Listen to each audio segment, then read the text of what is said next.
Please be advised, if you have not seen the movie that is about to be reviewed in this video, stop this video right now, go and watch the movie and then come back, because there are going to be massive plot spoilers throughout the course of this video. Hello everybody, and welcome to another edition of Herbz's Video Vault. Thank you so much for joining me once again at 376 Studios.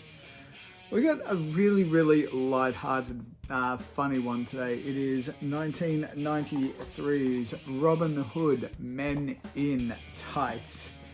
Written by, co-written by the comedy legend that is Mel Brooks, and of course directed by Mel Brooks, best known for such, great satirical comedy movies such as Young Frankenstein, The History of the World Part 1. We've got Blazing Saddles, there's Dracula Dead and Loving It, there's The Producers. There's just so many great Mel Brooks movies out there. They are so much fun to watch. But yeah, as I said, this one came out in 1993. This is hot on the tails of the huge blockbuster that was Robin Hood, Prince of Thieves. So this story is this movie is based very loosely off of that. We get this really great opening sequence.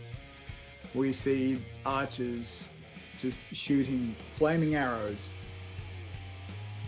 the whole time throughout, and it's just dissolves into the opening credits. Who's in the cast and everything else.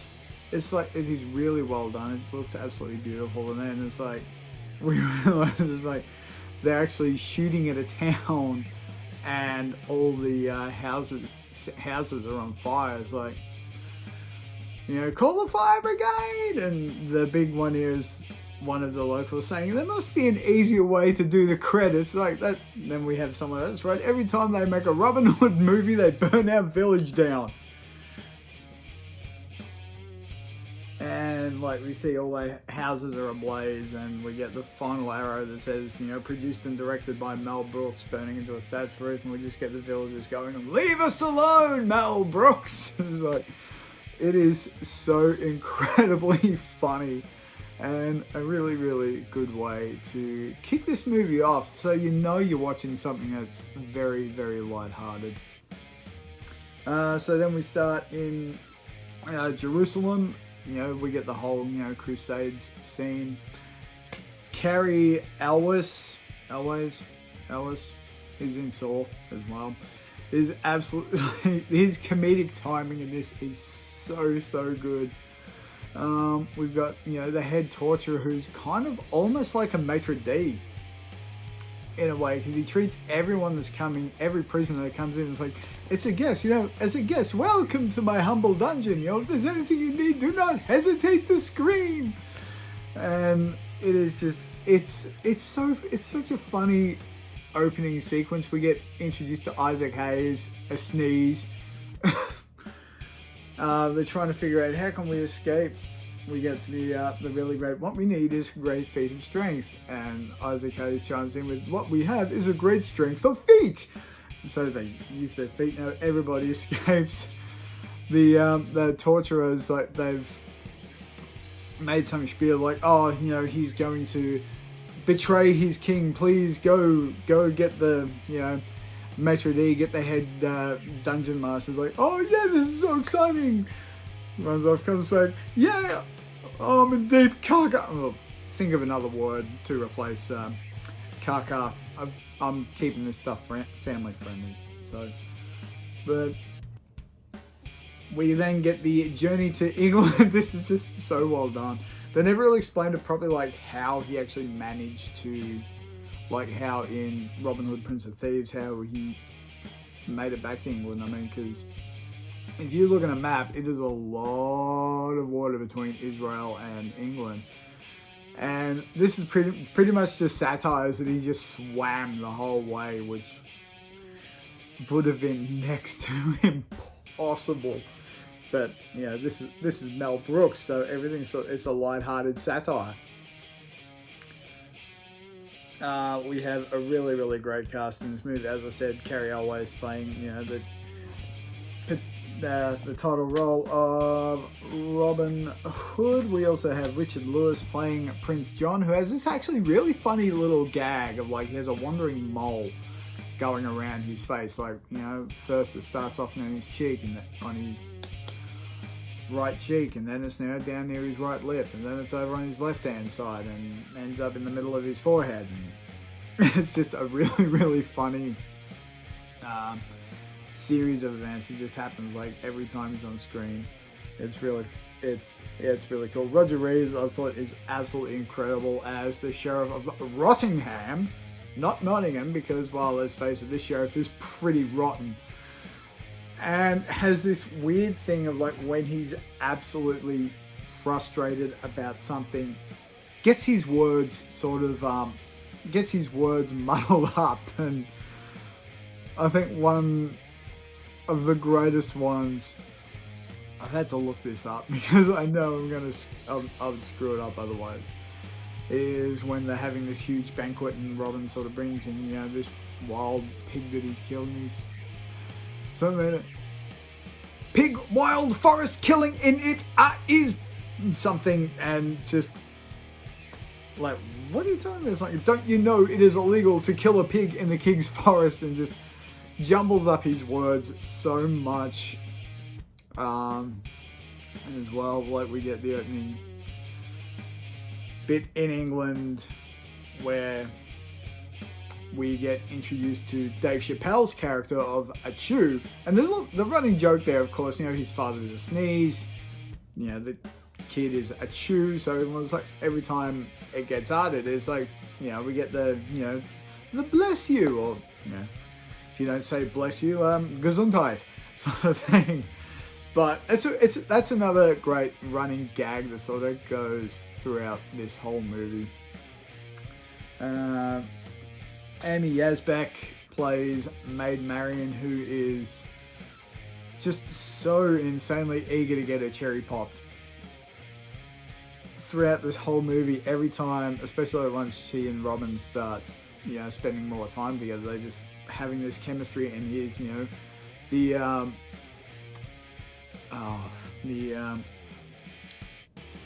the maid of Maid Marian, Broomhilda, just like, no,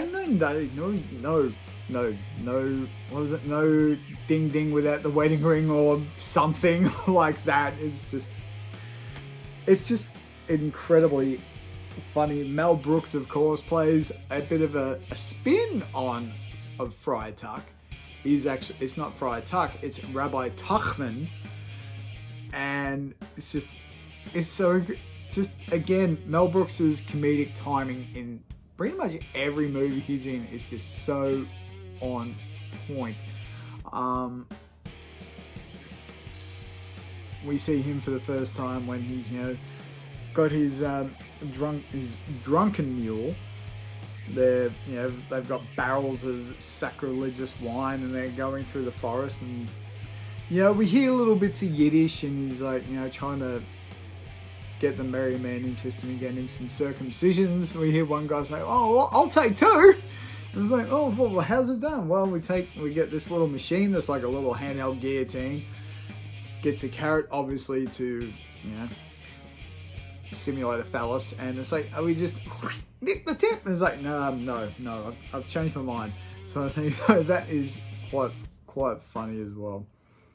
There's, of course, and we have, you know, the blind servant of Robin, just named Blinken. Again, it's just so incredibly funny how they've done this whole thing. They've assembled an absolutely amazing cast. Tracy Ullman in here as well, playing Latrine. For those that it's like, latrine's another, you know, it's another word for toilet. As like this sort of, you think when you first see it, she's like, you know, the evil witch sort of thing. That's like, witch, you want to know your future? Go get a witch. I'm just your cook. I thought it was absolutely hilarious. There's a lot of nods to various other movies as well. Like we have a bit of an homage to Home Alone, especially, you know, the Kevin character running, like screaming and all that. We have this, you know, this little kid who's apparently threatened to kill a king's deer, or deer to kill a king's dare, originally, as said by Rottingham. But so yeah, you get that little nod to Home Alone, which is really funny. Of course, as I said throughout, there's just massive sort of nods and backhands to Robin Hood, Prince of Thieves. One of the best bits in there is, again, this is in the banquet scene.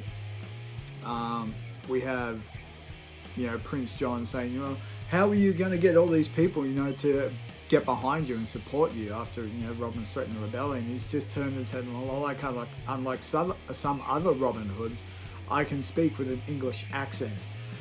And for anyone that has seen Robin Hood, Prince of Thieves, Kevin Costner does not do an English accent at all. It's just standard, normal American accent throughout the whole thing. So that kind of falls apart. And this is just a simple sort of not just like, hey, you know, we've got the right cast that can do this. And so again, that is very, very funny as well. There's a wonderful sort of homage to the Godfather in this as well, where we have Dom DeLuise, who plays Don Giovanni. They basically called him and his associates to sort of help, you know, deal with the problem of Robin Hood. And we get for anyone who's seen the Godfather, like, you know, it's like, well, you know, they brought such disrespect on the family, and it goes throughout that whole thing, and it's like, I can barely make out a word you're saying. It's like, oh, I've just been to the dentist, and out come these cotton balls, and again, it's very, very lighthearted, very comedic movie. We even got a Lee Harvey Oswald-esque style bit in there as well when they're at the archery comp. And, you know, it's like, oh, you know, they're going to try to assassinate Robin in the you know, guy with the crossbows hiding in the folio depository, not a book depository, but a folio depository. But of course, Blinken, he's, you know, he may not be blind, but his hearing senses are absolutely sharpened because he just catches the arrow. And they're like, how did you do that? It's like, I heard that coming a mile away. And then it's got, well done, Blinken. Who said that? Sort of thing. Like, it's just like got this like eagle hearing, that yet they can hear something coming from a ways off. But it's like, who's that? Sort of thing. Doesn't recognize Robin's voice. So again, that is something that's really, really funny. Even all the musical numbers in this movie are just so side-splittingly funny, especially the main song where they're all coming out of ye old Porta Privy, or, you know, Porta Potty, basically. And, you know, they have the whole, you know, Men in Tights song. It is just so insanely, it's incredibly funny. Go and watch it. It's very well choreographed. It is very well written. It's just absolutely incredible to watch. I can't say enough good things about this movie. I did actually, I'm going to just quickly add a glance at my notes. I did forget one little thing with the Achu character, which is Dave Chappelle. This is actually Dave Chappelle's first, one of Dave Chappelle's first movies, so that's actually pretty cool. Like, I'm a fan of Dave Chappelle. Like, he's insanely funny, and he just brought this brought a lot to this. I think if anybody else, I don't think could have done it as well as Dave Chappelle. So yeah, we've got, obviously there's heaps of cameos in there. We've got Isaac Hayes, of course, as a Sneeze. We have Patrick Stewart, or Professor X, or whatever his Star Trek character was, Picard. I think I'll say some Trekkies. May the force be with you all.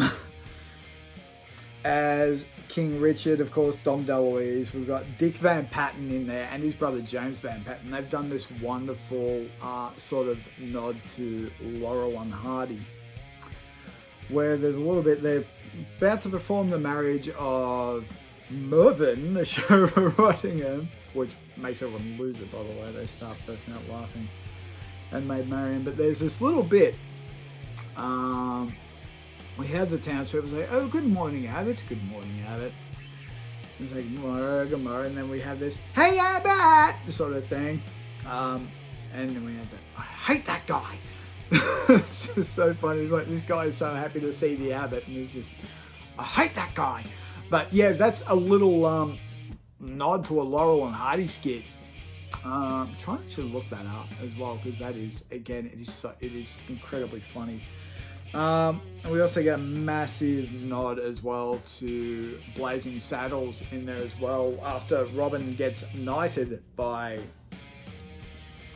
King Richard, he makes a chew the sheriff, and everyone's sort of shocked. It's like, what? You know, and it did work in Blazing Saddles, because Blazing Saddles is a great movie. And everyone's going, yeah, right, yeah. Yes, it did work. So, like, there's a lot of in references as well. Another one with the archery contest. You know, Robin gets his shot in and hits the bullseye. You know, the henchman splits Robin's arrow in twain. I didn't have the gum flying out of my mouth. I was like, I'm not supposed to lose. Let me see the script. And so it's very self-aware that it is a movie. It's Deadpool before Deadpool. So like they know it's a movie. It's like they're all pulling out the script, and it's like, oh yes, you know, Robin gets another shot. And it's just absolutely brilliant. The showdown between Rottingham and Robin. This wonderfully choreographed fight sequence, and then it takes a comedic twist when we have a shadow puppet fight with a duck and a dog. It's just incredible. And even when the stagehands has a cameo, they break a window. It's like, hey, oh, sorry. It's just a fun movie to watch. I strongly rate this one. There's laughs all the way throughout this movie. You cannot stop laughing. It's just so well done. Again, Mel Brooks is a comedy legend. And just have a look at the previous movies I stated before. Just do that, because you can't get any better than that. And this one, a lot of critics got it wrong, because I don't think they were quite attuned to the satire or the self-awareness. It's like, oh, you know, blah, blah, this is terrible sort of thing. But all the fans got behind it, and they loved it. It was like, you know, what are you talking about? This is incredible. This is so funny. It's very funny. It is very self-aware. It knows it's a movie, and it's just unbelievable. We have, you know, the 12th century fox, which is an actual fox that they use to go and rally the villagers. And there's this whole training sequence where they've recruited all these, you know, finest little LaMarche Shakespeare as well, like Julius Caesar, like, lend me your ears, like trying to get their attention. They actually throw their ears at Robin. It's just like, that's disgusting. Like, not literally lend me your ears, like metaphorically lend me your ears. Again, like Julius Caesar out of Macbeth, just absolutely amazing. Yeah, I strongly recommend to anyone who has not seen Robin Hood Men in Tights, go and watch it. You will not be disappointed. You will, as I said, you will be laughing so much throughout this movie. There's a lot of memorable bits in it. Again, I'm throwing back to the banquet scene where all of Robin's merry men are there, and they bring out the knights to try to stop everyone. Like, there's all this clanging and banging, and Robin just knocks them over like a stack of dominoes. It's just ding, ding, ding, ding, ding, ding, ding, ding, ding, ding, ding. It's just so well done. I can't say enough good things about it, because there's nothing bad to say about it, you know. definitely just go and watch Robin Hood, Men in Tights. So thanks so much for checking this, for spending some time with me here in the vault. I will see you guys all next time. I'm going to put links, the playlist link for my other videos will be up there if it hasn't been already in the playlist. I will also put links to the podcast version for those that don't have time to sit down and watch, 15, 20, sometimes 30 minutes, depending how long the movie reviews go for. I will put links to the podcast audio, or where you can get the podcast, down in the description box below. Thank you very much for joining me, and I will see you all next time around. Thanks for checking out this video, guys. If you like it, make sure you hit that thumbs up button, you hit that subscribe, and you ding that notification cowbell. For any other reviews you want to look at, I will put links up here, and maybe one there. Also, the links to my socials will be down in the description box below, and I shall see you all next time.